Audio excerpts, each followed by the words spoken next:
Assalamualaikum warahmatullahi wabarakatuh. Perkenalkan, nama saya Feby Evelyn Aliafala Kojungian, nomor absen 25 dari kelas TBIN 1B. Filsafat kontemporer abad 20. Filsafat kontemporer adalah periode dalam sejarah filsafat barat yang dimulai pada awal abad ke-20. Ditandai dengan suatu proses profesionalisasi disiplin keilmuan filsafat dan munculnya filsafat analitik dan filsafat kontinental beserta perdebatan di antara kedua kubu filsafat ini.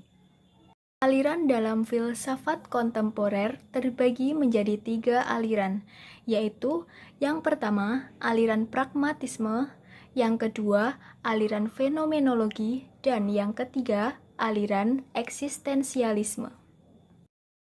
Para tokoh aliran pragmatisme.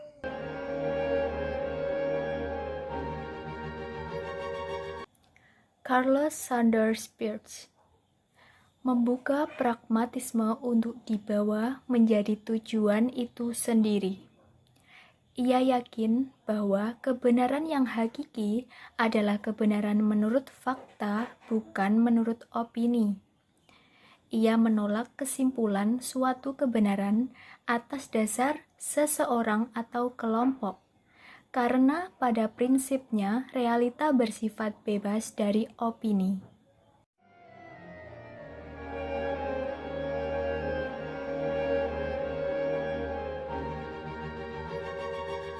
William James menyebut pragmatisme sebagai empiris radikal, yaitu suatu empiris harus tidak menerima unsur alam bentuk apapun yang tidak dialami secara langsung atau mengeluarkan dari bentuknya unsur yang dialami secara langsung.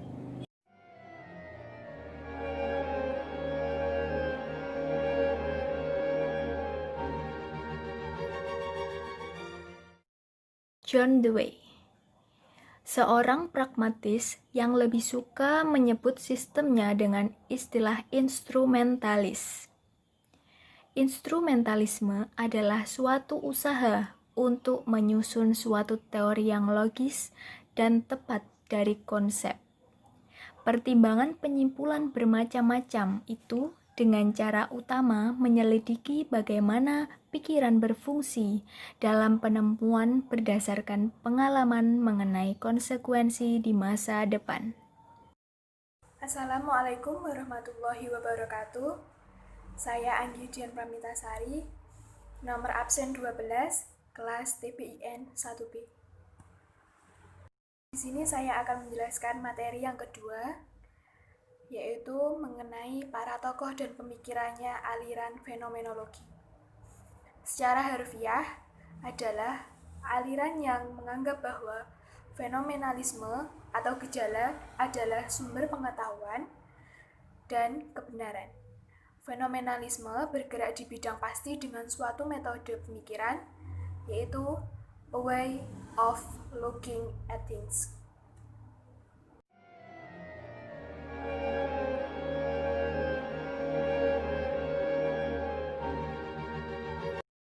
Tokoh dan pemikiran yang pertama ialah Edmund Husserl.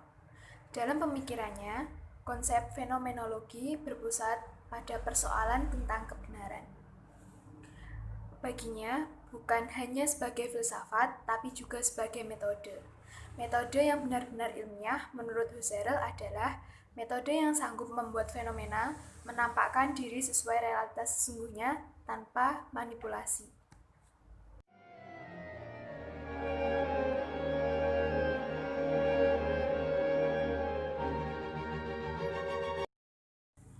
Tokoh dan aliran yang kedua yaitu Martin Heidegger. Menurutnya, manusia itu terbuka bagi dunia dan sesamanya. Kemampuan seseorang bereksistensi dengan hal di luar dirinya karena memiliki kemampuan, kepekaan, pengertian, pemahaman, perkataan, atau pembicaraan. Manusia dengan kesadarannya akan berdaya di antara benda-benda lainnya harus berbuat sesuatu dengan kemungkinan yang ada pada dirinya dan memberi manfaat dunia pada kemungkinannya.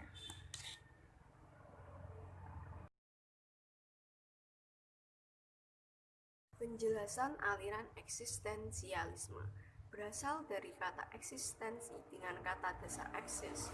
Eksis sendiri berasal dari bahasa ex, keluar, dan sister, berdiri. Eksistensi berarti berdiri dengan keluar dari diri sendiri. Eksistensialisme adalah aliran yang menekankan eksistensia atau membuat yang ada dan bersosok jelas bentuknya, mampu berada, dan eksis.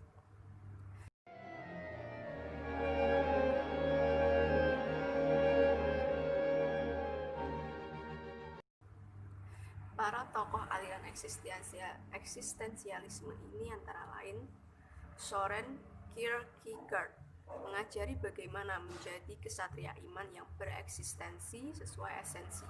Seseorang yang hendak bereksistensi sesuai esensi harus melakukan lompatan eksistensi, bahkan lompatan iman. Ada 3 ranahnya, yaitu ranah estetis, ranah etis, ranah religius.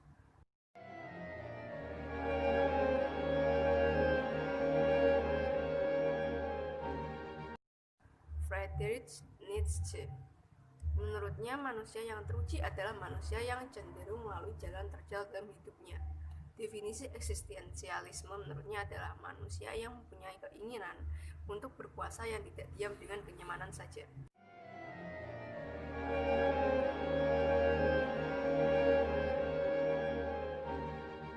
Jean-Paul Sartre.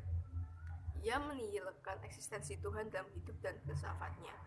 Apa yang orang butuhkan adalah memberi makna pada dirinya dengan setiap pilihan yang dia buat dan memahami bahwa tidak ada yang bisa menghalanginya dari hal itu.